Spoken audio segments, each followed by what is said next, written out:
الحمد لله رب العالمين والصلاة والسلام على أشرف الأنبياء والمرسلين وعلى آله وأصحابه وذرياته وأهل بيته وعلماء أهل سنته وأولياء ملته أجمعين. أما بعد فأعوذ بالله من الشيطان الرجيم. بسم الله الرحمن الرحيم. قال الله تبارك وتعالى في كتابه المجيد وفرقانه الحميد: سماعون لكذب أكالون للسحت. صدق الله العظيم وصدق رسوله النبي الكريم الأمين. إن الله وملائكته يصلون على النبي يا أيها الذين آمنوا صلوا عليه وسلموا تسليما. اللهم صل على سيدنا ونبينا وكريمنا وحبيبنا ومحبوبنا ومأوانا وملجانا محمد وبارك وسلم عليه. الصلاة والسلام عليك يا سيدي يا رسول الله. الصلاة والسلام عليك يا سيدي يا حبيب الله. الصلاة والسلام عليك يا سيدي يا إمام المتقين وعلى آلك وأصحابك يا سيدي يا مرشدي يا محبوب رب العالمين. رب العزال خالق کائنات رب ذوالجلال په دغه مبارک میاشتې په اخیری برخه کې په دغه مبارک ورځ باندې زموږ ستاسو د ټولو د حاضرینو او د راتلونکو د حاضری د لیدل اورېدل ویل په خپل عظیم بارگاه کې قبول مقبول او منظور فرمای. او رب العزال خالق کائنات په دغه بیان باندې او په دغه دوه دریو خبرو چې بیانېږي مال او ټولو سامعینو لا او کتونکو لا عمل کولو توفیق نصیب فرمای. حاضرینو بلا تمهید د قرآن کریم فرقان حمید چې کوم آیات کریمه ما سه برخه او سه حصہ اولسته د دې آیات کریمه په تفسیر او د هغې په مختصر غوندې وضاحت باندې د خپلو خبرو آغاز کول غواړم. الله کریم د موږ ستاسو د خپل دین متین سره مینه محبت نصیب فرمایي. یهودیانو کې ډېرې خرابیانې وې او اوس هم پکې هزارها خرابیانې موجود دي چې قرآن کریم فرقان حمید د یهودیانو خاص کر او عمومي توګه باندې د عیسایانو هم ډېرې خرابیانې بیان کړي دي. کاغه تحریف په خپلو کتابونو کې دی، کاغه د حضور مبارک سره عداوت دی،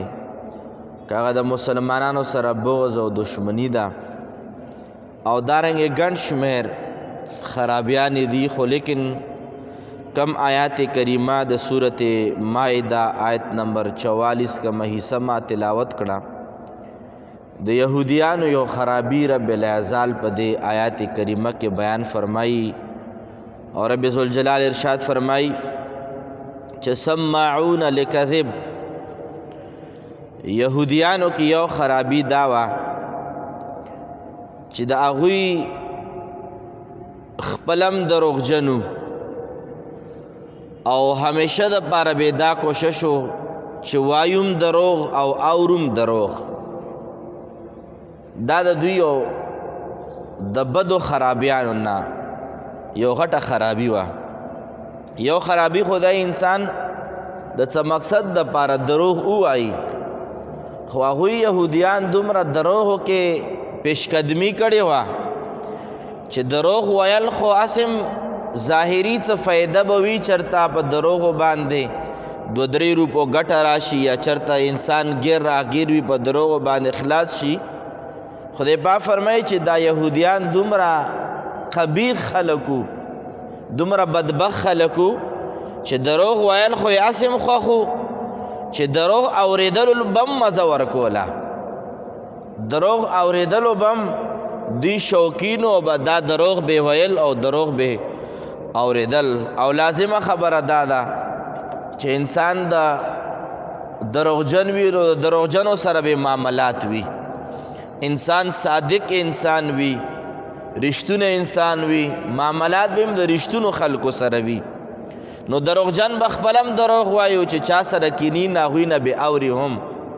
خو چونکې دا زما د نن خطاب موضوع نه ده، په دې باندې مزید وضاحت عرض کول نه غواړم. رب العزال خالق کائنات مخکې آیت کریمه په مبارک الفاظو کې ارشاد فرمائی اکالون للسحت. مفسرین فرمائی چې اکالون للسحت څه معنا ده؟ فرمائی چې آکلون الحرام، دوی به په کثرت باندې حرام و کمائی به کوله. خدای پاک بدبختی بیان کړې ده د چا؟ د الله خپل دشمنانم دي تبارک و تعالی، د حضور دشمنانم دي علیه الصلاۃ والسلام، د اصحابه کرامو دشمنانم دي رضوان الله علیهم اجمعین. د خپلو دشمنانو رب ذوالجلال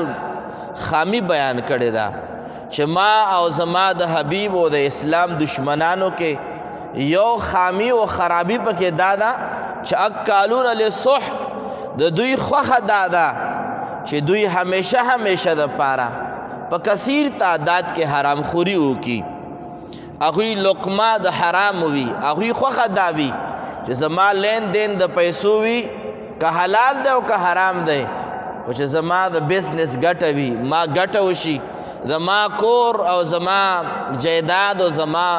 نن سبا بینک بیلنس ما د پیسو نه ډک شي، اگر چې د حرام وي. الله کریم فرمایي دا د یهودیانو صفتو. حاضرین دغه آیات په تناظر کې زه چې کومه خبره عرض کول غواړم او تقریبا ډېره بنیادی خبره ده، او زه به دا وایم چې دغه خبرو خطاب اول زه ځان ته کوم او هغې نه بعد به ستاسو زما د خبرو مخاطبین هغه ده چې کله د رمضان کریم مبارک ورځ شپې رانږدې شي، علما د حضور مبارک په دغه پاک منبر باندې د آینده رمضان کریم د پاره څه خطابات، څه موضوعات او څه عنواناتو باندې د قرآن کریم فرقان حمید او د احادیثو مبارکو څه خطابات فرمایي. خو ما خپل سوچ او فکر کې یو دا نکته ذهن لراله او هغه دا چې رمضان کریم د پاره په پرون ورځ باندې ما څه کسانو سره داسې لیدل کتلو شول، نو هغوی د چڼو دالو د مسورو دالو دنیا دالونه او دنیا چڼې او دنیا سیزونه میزونه برابر کړي. ما داسې دي چې دا د رمضان د پاره د راشن انتظام دی چې اول نه کور کې پراته وي چې بیا به رمضان کې منډې ترډې نه وي، د غونډ رمضان د پاره دنیا سامان اغستی و. دا د رمضان کریم یو تیاری ده او ښه خبره ده. دا هم د انسان د رمضان کریم سره د محبت یو علامت دی. رمضان کریم د ابتدا نه د خپل راشن غمې کولو، خو ما دا یو تصور جوړ شو هغې وخت کې، د هغې نه لږ وخت بعد ما دا یو تصور جوړ شو چې تقریبا ټولو خلکو د رمضان کریم د پاره څه نه څه تیاری ضرور وي. خو ما په خپل سوچ او ناقص سوچ باندې د قرآن کریم د آیاتونو مبارکه او د احادیثو مبارکه په تایید کې زما خپل دا سوچ دی چې رمضان مبارک له چې کم راشن چا راوړی دی یا څوک راوړي او یا څوک تیاری کوي، د ټول نه ضروري خبره پکې دا ده چې کم راشن او کم خوراک باندې دستا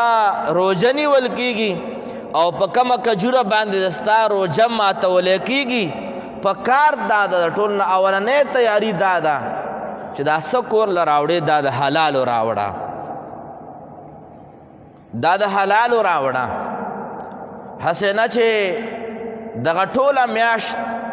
په روژه ماتي کې مونږه د خدای پاک د نعمتونو دا وافر مقدار باندې مونږه روژه نیسو او بیا ډیر وافر مقدار باندې کومه مونږه روژه ماتو چې کله ناکله داسې وشي، کله ناکله نه بلکې اکثر داسې کیږي چې دسترخوان دومره ډک وي چې هغه بعضې پلیټونو ته زمونږ لاس هم نه رسیږي او څه ډېر څیزونه پکې داسې هم باقي پاتې شي چې مونږ هغه یو ګلم ترېنه ونه کړو څیزونه ډېر زیات وي. زه عرض کول غواړم چې که چېرې مونږ د رمضان کریم دپاره کوم راشن راوړو او یا ابتدا کې نه په رمضان کریم کې مونږه چې خرچ خوراکې راوړو کور له د ټول نه لویه تیاري حاضرینو دا ده چې کومه کجوره باندې روژه ماته هغه کجوره پردی مال نه وي، هغه د بل چا مال نه وي، هغه د حلالو لقمه وي. کم پشمنی کې کومه پراټه خورې، کومه پشمنی کې کومې تورې چای څکې چې هغه غوړي د پردو پیسو باندې را نه وړې، چې کم پشمنی کې کومه چای څکې هغه میل پیک چېرته د پردو پیسو والا نه وي، چېرته د دوکې والا نه وي، چېرته د فراډ والا نه وي، چېرته بل مسلمان لا د رشوت والا نه وي. زه عرض کول دا غواړم چې د رمضان کریم د ټول نه غټه تیاري دا ده چې روژه ماته هم د پاک او په حلالو باندې وي او پشمنۍ هم په حلالو په پاکو باندې وي. بیا دغې روژې اثر هم دا وي چې د روژې نه بعد هم انسان دینداره وي، ځکه چې د هغې د جسم چې کومه نشنما ده، د جسم چې کومه غذا ده چې کله په حلالو باندې وي، بیا دا حلالو رزق دومره بې وفا نه دی چې د رمضان تېرېدو سره انسان ټولو عباداتو له چوټي ورکي. نه، چې کم حلالو خوراک باندې کومه روژه ونیولی شي، کومه ماته کړی شي او کم خوراک تا خېټې ته لاړو او ته انرجیټک شوې او تراوو ته ودرېږې او ختمونو ته ودرېږې او په پشمنۍ کې چې کم خوراک وکړې او په هغې باندې سبا له ته مقدسه روژه نیسې، زه وایم چې که چېرې دا په حلالو باندې ماته شي او په حلالو باندې د دغې رمضان کریم روژه ونیولی شي، د دغه انسان بیا د رمضان نه بعد زندګي هم پاکه خدای پاک جوړوي، هغه ته خدای پاک بیا د عباداتو توفیق ور نصیب کوي. او دا خبره یاد ساتئ، دا د قرآن کریم او د حدیثو مبارکو او د ګڼ شمېر علماء کرامو یو خلاصه او یو نچوړ دی او جمله دا وایم، او دا جمله زما د ټول خطاب مغز او نچوړ دی چې حرامو باندې کلم د انسان سجده نه نصیب کیږي، حرامو باندې کلم د انسان عبادت نه نصیب کیږي. عبادت هله نصیب کیږي چې کله تا لقمه او ګله او سالن د حلالو وي او که چېرې څه وخته پورې د ستا سجده نصیب شوه، څه وخته پورې د ستا عمره نصیب شوه، د ستا حج نصیب شو، اگر چې بعضې اوقات به د نصیب هم شي خو خدای پاک واپس په دا مخ باندې درولی. خدای پاک ته بیا نه د داسې سجدو ضرورت شته چې ته په دسترخوان باندې د هغه رزق پروت وي چې د بل چا وینه د خپل کور له راوړې وي، بل چا لاس ته تاو کړی خپل کور له په کجوري راوړې وي، د بل مسلمان نه د رشوت اغستی وي او روژه ماتې له د په چرګ او غوښه راوړې وي. یاد ساتئ، نه داسې روژې ته د خالق کائنات ضرورت شته او نه داسې روژې ته د حضور مبارک د دین حاجت شته دی،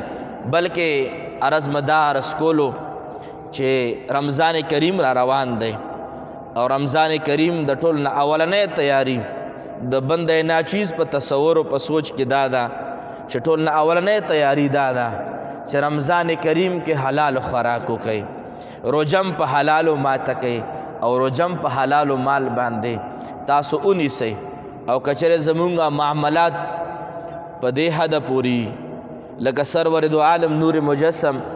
شفیع معظم صلی الله علیه وعلى آله وسلم ارشاد فرمای او د دغه حدیث مبارک اورېدو نه بعد تاسو خپله په زړه زړه کې د معاشرې باندې یو تجزیه وکئ. د حدیث مبارک اول واورئ.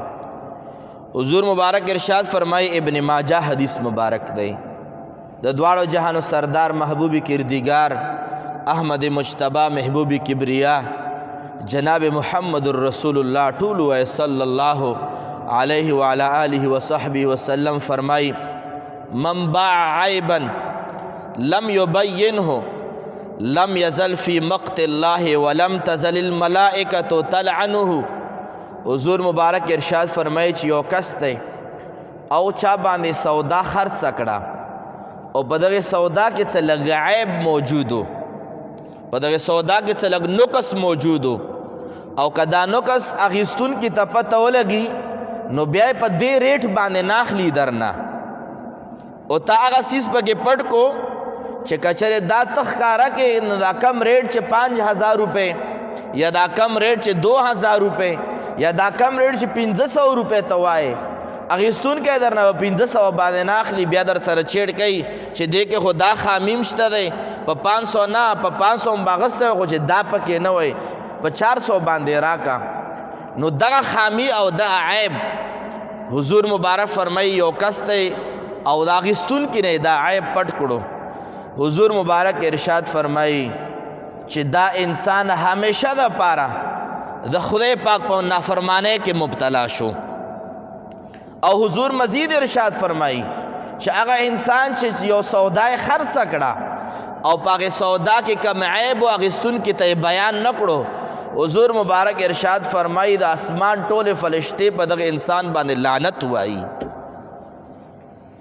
اسی زمونږه دغه سودا به بیا څه حیثیت وي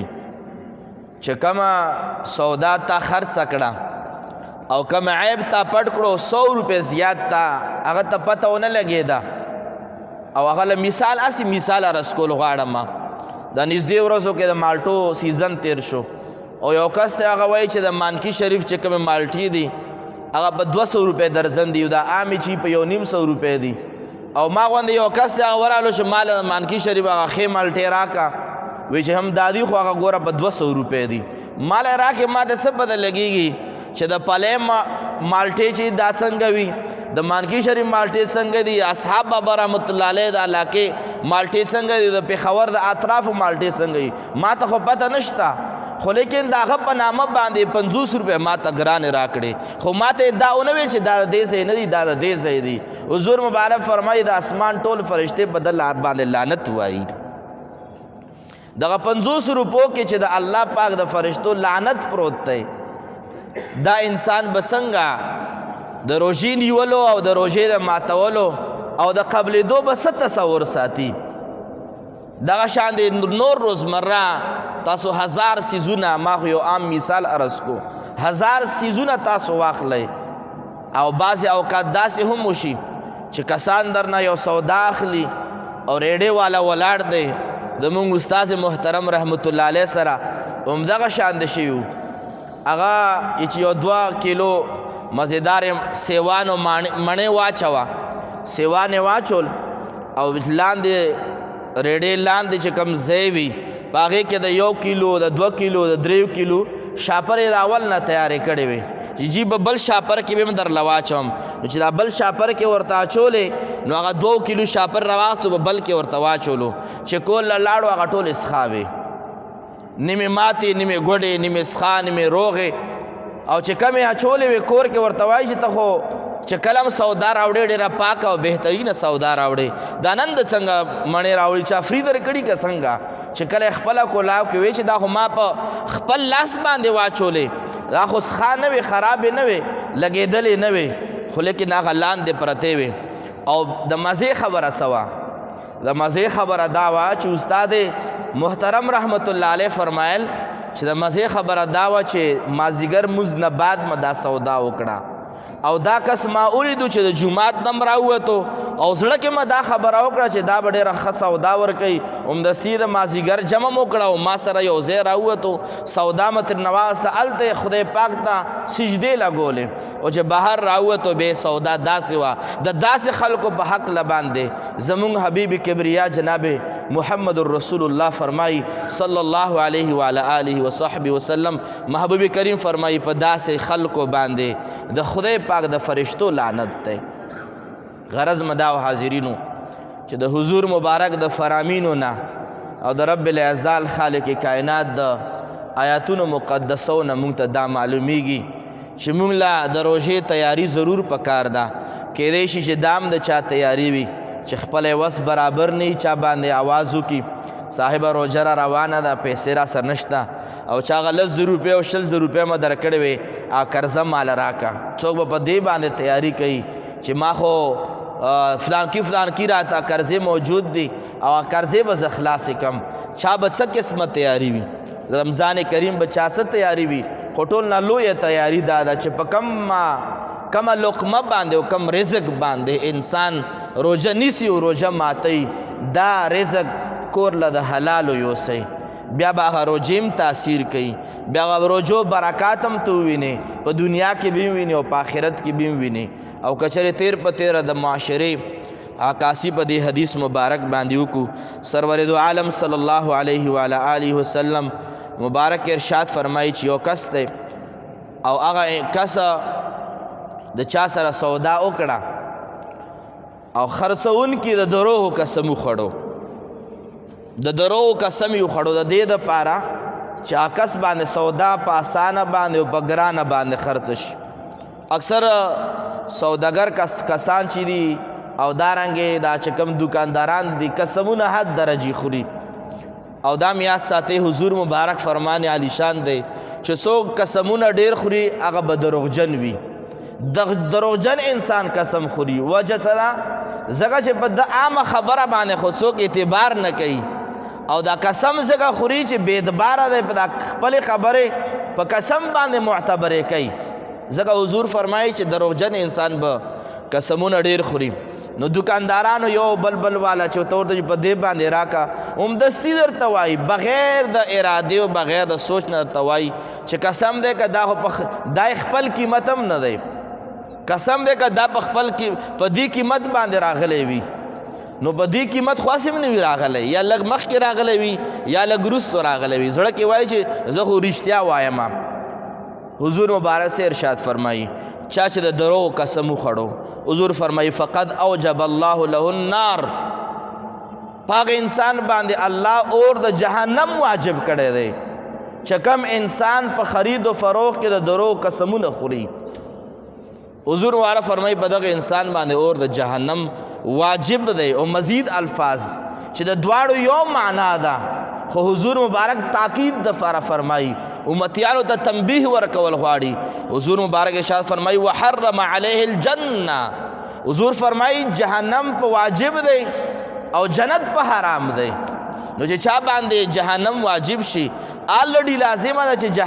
جنت په حرام دی خو هغې باوجود هم حضور فرمایي چې جهنم په واجب دی او جنت ښکلی سرزمین چې دا په حرام دی وجه دا ده چې راتلونکي انسان لا اخیستونکي انسان له دوکه ورکړه په قسم باندې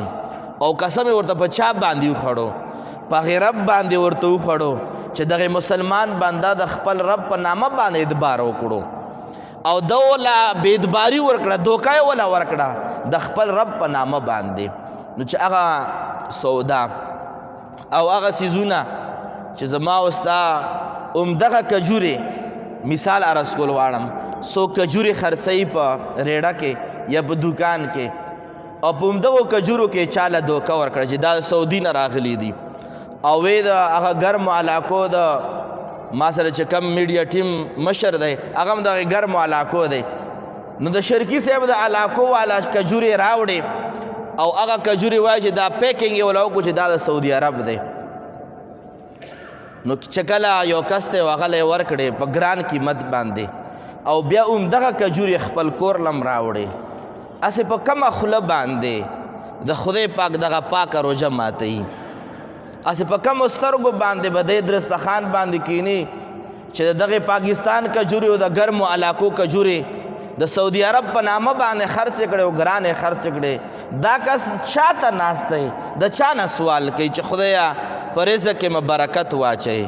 کم رزق کې برکت واچوي هغه چې پاکستاني کجورې د ستا د سعودي عرب په نامه باندې خرڅ کړي الله پاک په دې رزق کې برکت واچوي په دې رزق کې خو الله پاک برکت نه اچوي حضور مبارک فرمان علی شان دی چې په مال او دولت کې چا بندگانو لا او اخیستونکو خلکو له چا هم دوکه ورکړه حضور مبارک فرمایي خدای پاک به یو نه یو ورځ د مال به ورله تباه کوي او هزارها بار د تجربې نه او د مشاهدې نه ثابته ده چې ډېر کرته د خلکو هغه مال او دولت چې په رمضان کې د تهجد او پشمنی په وخت کې د مال د برکت دعاګانې کړې وې خو دا ورته پته نه وه دا ورته احساس نه و چې په